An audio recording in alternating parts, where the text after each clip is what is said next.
নমস্কার, আমি বন্দনা। আমার কিচেনে আপনাদের সবাইকে স্বাগত জানাই। আবারও এসে হাজির হয়েছি কম তেলে মুচমুচে চিড়ে ভাজার একটি রেসিপি নিয়ে। কম তেলে মুচমুচে চিড়ে ভাজা তৈরি করার জন্য আমি এখানে পাতলা যে চিড়েটা পাওয়া যায় সেটা নিয়েছি।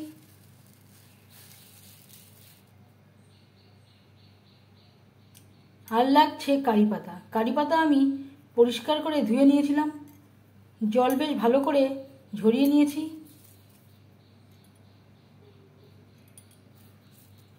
অল্প শুকিয়েও নিয়েছি। আর লাগছে চিনেবাদাম। চিড়ে ভাজবার জন্য কড়াইতে দিয়ে দিয়েছি রিফাইন্ড অয়েল। তেলটা গরম হয়ে গেছে। সবার প্রথমে আমি চিনেবাদাম ভেজে নেব। আমার কাছে ড্রাই রোস্ট করা ছিল, তবু ক্রিস্পি করার জন্য আরও একবার আমি ভেজে নেব।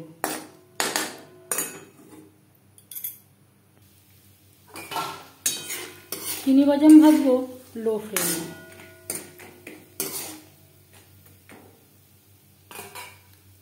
বাদাম ভাজা হয়ে গেছে। তেল ঝরিয়ে একটা পাত্রে উঠিয়ে নেব।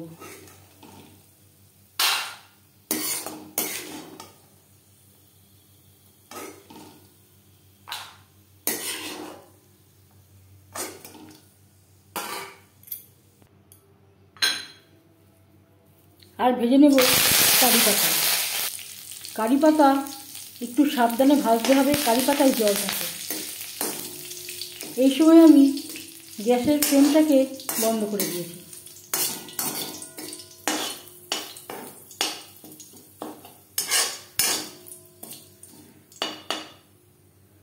কারি পাতা ভাজা হয়ে গেছে। তেল ঝরিয়ে উঠিয়ে নেব।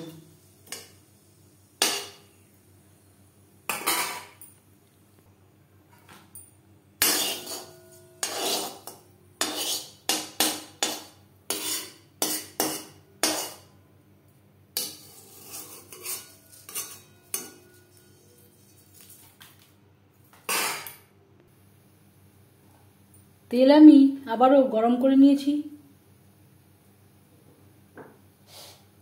এবার দিয়ে দেব চিড়ে।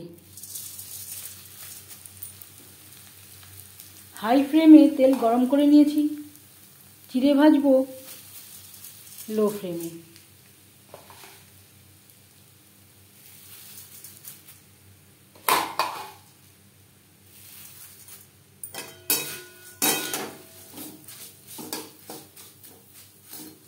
হাই ফ্লেমে চিড়ে ভাজতে গেলে চিড়ে পুড়ে যাবার সম্ভাবনা থাকতে পারে, আর ভাজাটাও মুচমুচে হবে না।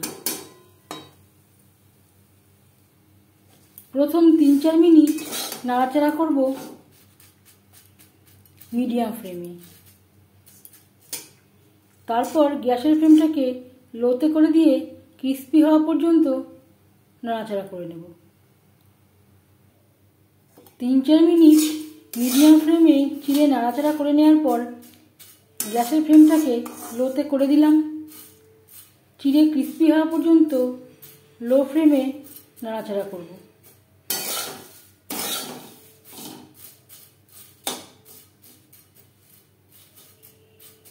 আমি কম তেলে চিড়ে ভাজা তৈরি করছি। আপনারা চাইলে তেলের পরিমাণটা বাড়াতে পারেন।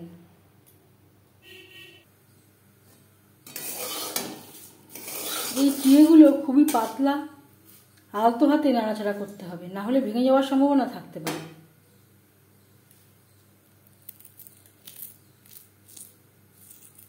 চিড়ে মুচমুচে করে ভাজা হয়ে গেছে। গ্যাসের ফ্লেমটা অফ করে দেব, ঠান্ডা করে নেব।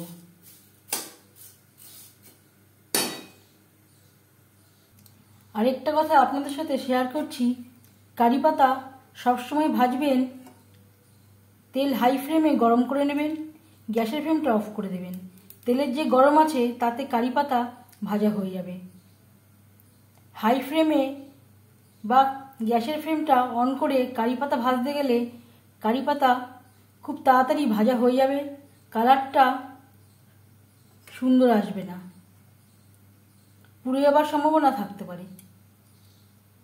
সবসময় গ্যাসের ফ্লেমটা অফ করে দিয়ে কারি পাতা ভাজবেন, তাহলে কালারটা একেবারে সবুজ থাকবে। চিড়ে প্রায় ঠান্ডা হয়ে এসছে। এই পর্যায়ে দিয়ে দেব ভেজে রাখা চিনেবাদাম।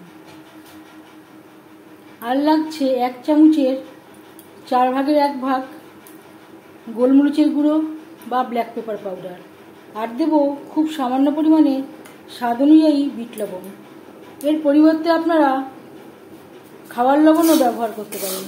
চিড়ের সাথে সমস্ত উপকরণ বেশ ভালো করে মিক্সড করে দেব।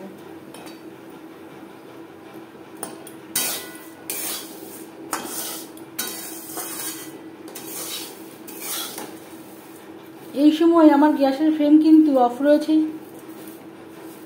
খুন্তি দিয়ে আমি নাড়াচাড়া করছি মেশাবার সুবিধার জন্য।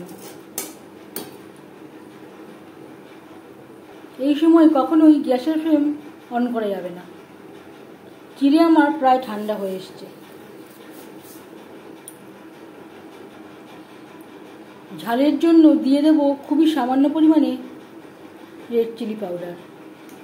এটা পুরোপুরি অপশনাল, আপনারা চাইলে রেড চিলি পাউডার বাদ দিতে পারেন।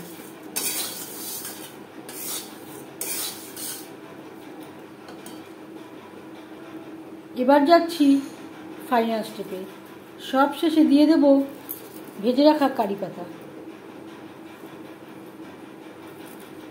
যদি হাতের কাছে কারি পাতা না থাকে, কারি পাতা ছাড়াও তৈরি করতে পারেন।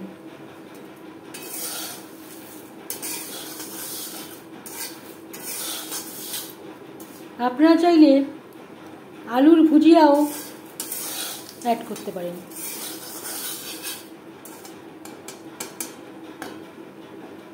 সার্ভ করার জন্য ক্রিস্পি চিড়ে ভাজা রেডি।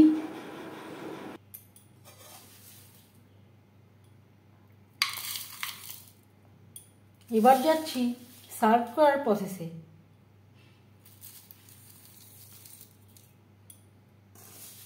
ক্রিস্পি চিড়ে ভাজা রেডি সার্ভ করার জন্য। এই চিড়ে ভাজা রেসিপিটি কেমন লাগলো অবশ্যই জানাবেন কমেন্টের মাধ্যমে। যদি এই রেসিপিটি ভালো লেগে থাকে লাইক করবেন, শেয়ার করবেন, সাবস্ক্রাইব করবেন আমার চ্যানেলটিকে। বেল আইকনটা ক্লিক করে দেবেন। যখন আমি নতুন ভিডিও আপলোড দেব তার নোটিফিকেশান সবার আগে আপনার কাছে পৌঁছে যাবে। আপনারা সবাই ভালো থাকবেন। এই ভিডিওটি দেখার জন্য ধন্যবাদ।